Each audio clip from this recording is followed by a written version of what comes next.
Students, how are you? Welcome your math class. Today we will learn about some theorems of this chapter. एक theorem जैसे आपको black board पर white board पर दिखाई दे रही है। यदि दो रेखाएं एक दूसरे को प्रतिच्छेद करें, इंटरसेक्ट करें, तो शीर्षक कोण बराबर होते हैं। तो इस प्रमेय को सिद्ध करने के लिए मान लीजिए दो रेखाएं हैं, सिद्ध करना है कि आपको क्या सिद्ध करना है, क्या सिद्ध करना है? पहले दिया है लिख लो, दिया है। दिया क्या है? दो रेखाएं AB तथा CD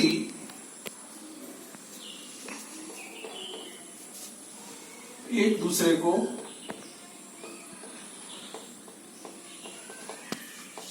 O पर विच्छेद करती हैं, O पर इंटरसेक्ट करती हैं।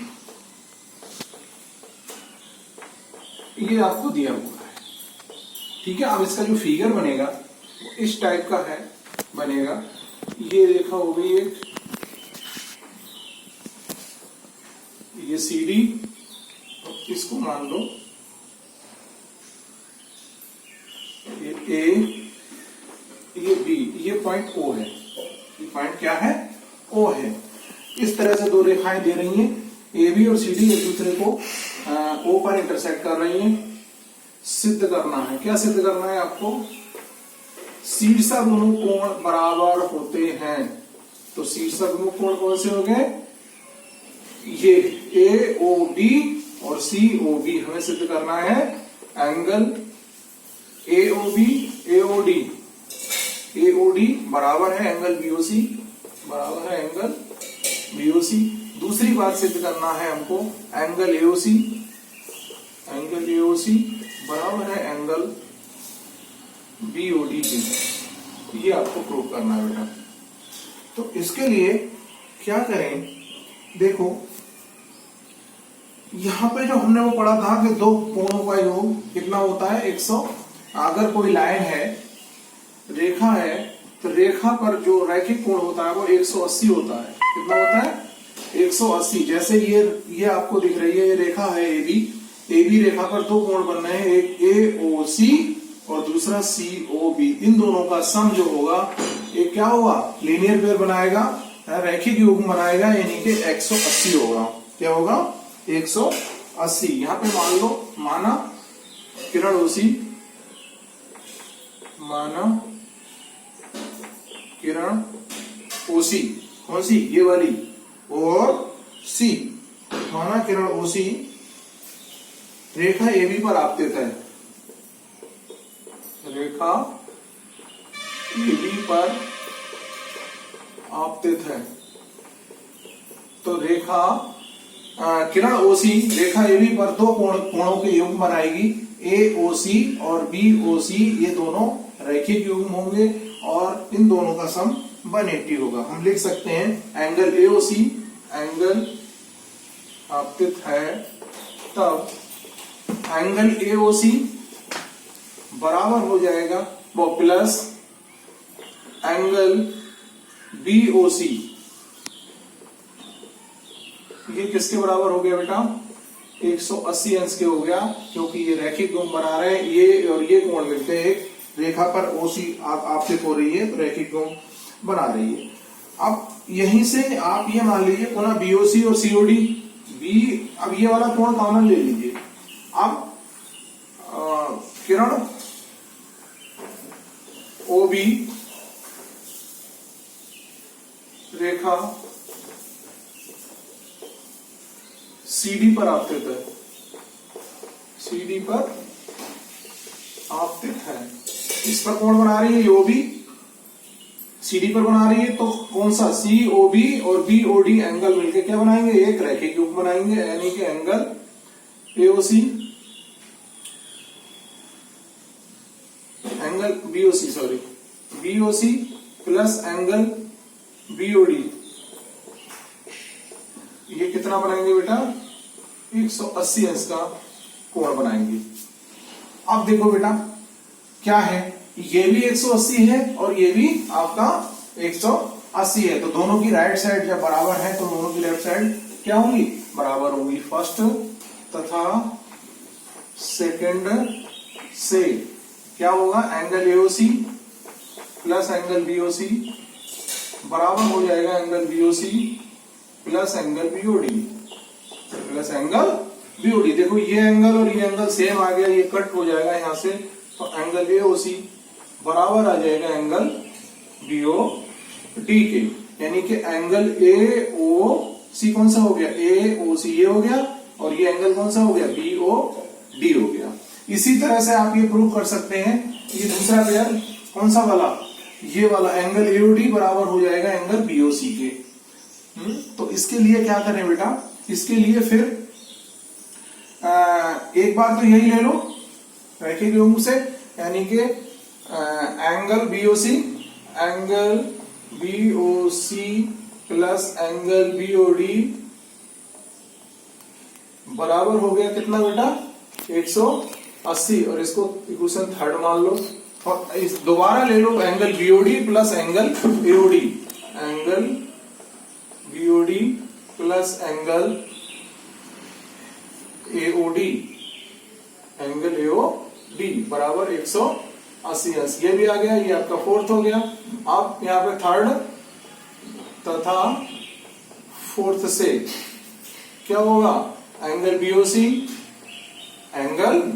बीओसी प्लस एंगल बीओडी बराबर हो जाएगा बेटा angle BOD plus angle AOD, ठीक है, एंगल बीओडी के ये बराबर हो जाएगा, एंगल बीओडी से बीओडी कट गया, ये आ गया आपका एंगल बीओसी बराबर एंगल एओडी के, ये आपके प्रूफ हो गया। दोनों एंगल, दोनों अपोजिट एंगल कैसे हैं, बराबर है, ठीक है। अब इस क्वेश्चन के बाद हम जो करेंगे, ये जो थ्योरम है इसके बाद एक थ्योरम और करेंगे, उससे पहले थोड़ा सा आपको बता दें पैरेलल लाइंस और इंटरसेक्टिंग लाइंस के बारे में कुछ थोड़ा सा।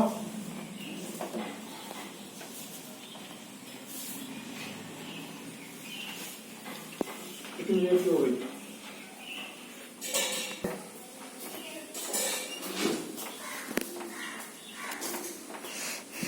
और तिर्यक रेखा, ठीक है। अब समांतर रेखाएं क्या होती है बेटा, यदि दो रेखाएं एक ही समतल में हो और वो एक दूसरे को कहीं भी प्रतिच्छेद ना करें, तो ये दोनों रेखाएं, ये L है ये M है, L समांतर होगी M के, और इस तरह से इसको लिखेंगे L पैरेलल है M के, ठीक है। तिर्यक रेखा क्या है, कोई एक ऐसी रेखा जो दो पैरेलल या नॉन पैरेलल लाइन को दो अलग अलग भिन्न बिंदुओं पर काटती है, ये L है ये M है और ये N है, तो M क्या होगी, यहाँ पे N एक तिर्यक रेखा हो जाएगी, इसको L को और M को यहाँ पर और यहाँ पर दो बिंदुओं पर काट रही है। ये L और M समांतर भी हो सकती हैं और समांतर नहीं भी हो सकती हैं, समांतर नहीं भी हो सकती हैं। तो अगर इसमें तीन चार चीजें आती हैं बेटा, जैसे ये रेखा अगर एक तो ये समांतर हो गई, दूसरी नॉन पैरेलल लाइन ले लो, ये L ये M और ये N हो गया, ठीक है। ये दो असमांतर रेखाएं हैं और ये दो समांतर रेखाएं हैं। तो जब ये एक रेखा किन्हीं दो समांतर या असमांतर रेखाओं को काटती है, तो ये 4 पेयर ऑफ एंगल बनाती हैं, चार कोण बनाती हैं, चार जोड़े कोण बनाती हैं। ये देखो, एक अगर इन एंगल का नाम लिख लें, 1 2 3 4 5 6 7 और 8, ये 8 कोण बनेंगे, ठीक है। इन 8 कोणों में ऐसे यहां भी आपके 1 2 3 3 4 5 6 7 8 ये 4 पेयर ऑफ एंगल बनेंगे, 4 जोड़े कोण बनेंगे। इनमें आपस में संबंध होता है और विशेष प्रकार के कोणों का नाम भी होता है। जैसे यहाँ पे आपके जो कोण है, 2 ऊपर रेखा के ऊपर बनना है और 5वीं रेखा के ऊपर बनना है, 1 इस रेखा के ऊपर बनना है और 8वीं रेखा के ऊपर बनना है। तो ये हो जाएंगे आपके संगत कोण।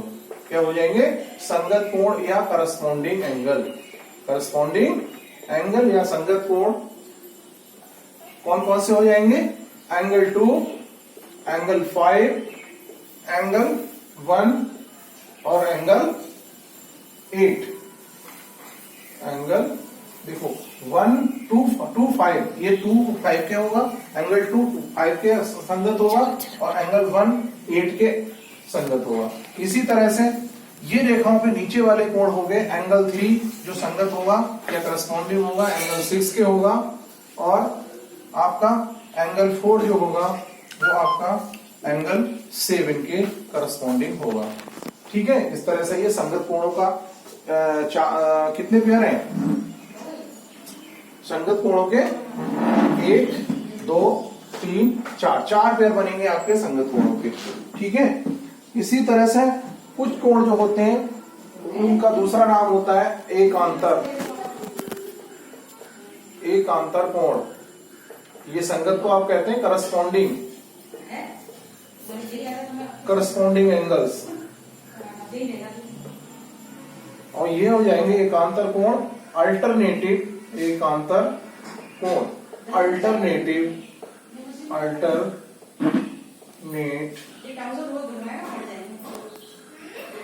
अब ये अल्टरनेटली आपके 2 तरह के होते हैं। अल्टरनेट एंगल जो होंगे वो 2 तरह के होंगे। देखो अल्टरनेट मतलब आर पार है, 1 3 2 4 8 6 5 7। ये 1 होगा किसके? 5 के। 1 होगा 5 के, 2 होगा 8 के, और 4 होगा 6 के, 3 होगा 7 के। इस तरह से अब जो अंदर वाले कोण है बेटा आपके, ये एक अल्टरनेट अंता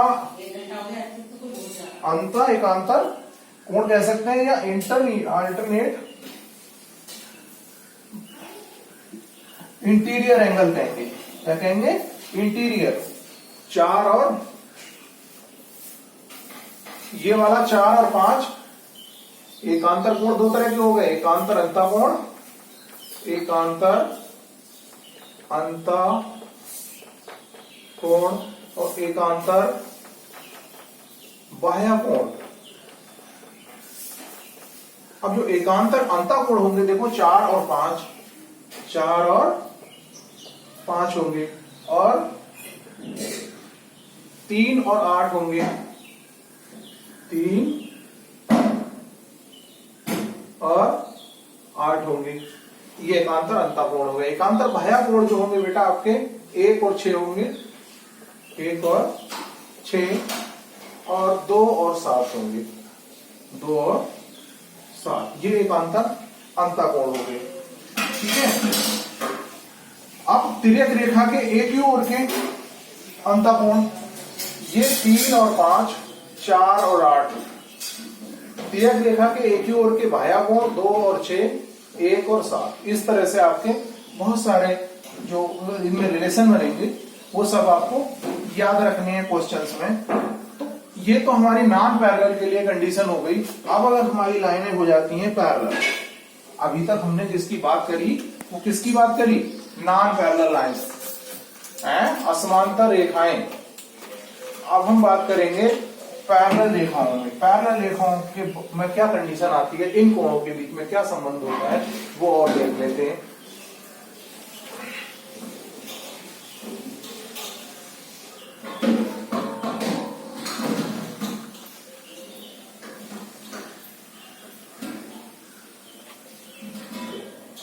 अब देख लीजिए, यहां पे एक रेखा L है, दूसरी M है,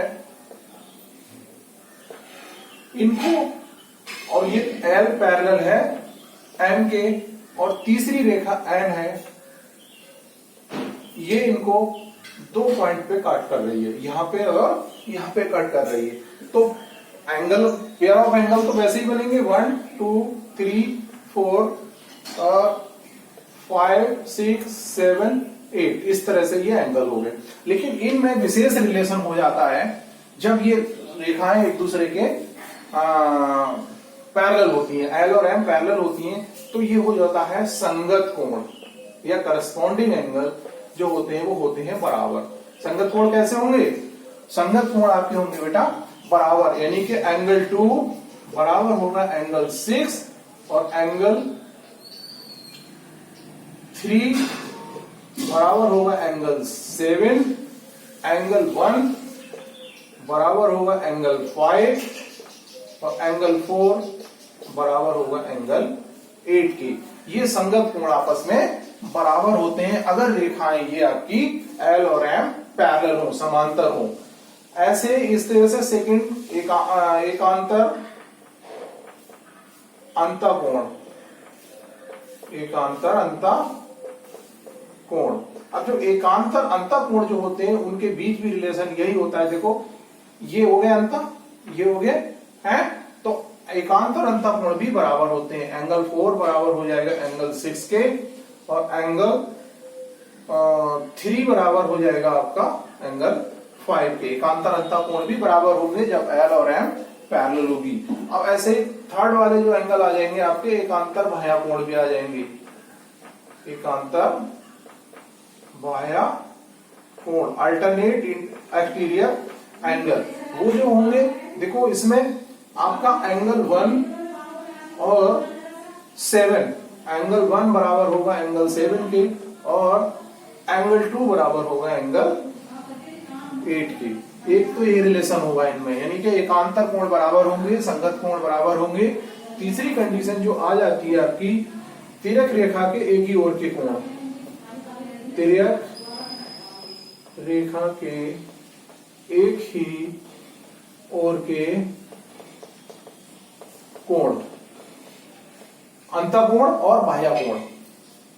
तिर्यक रेखा के एक ही ओर के अंतःकोण और बाह्य कोण जो होते हैं वो क्या कहलाते हैं? कोइंटीरियर एंगल्स कहलाते हैं। जैसे आपके कैसे हो गए? तिर्यक रेखा के एक ही ओर के अंत और लिख दो यहाँ पे अंतःकोण।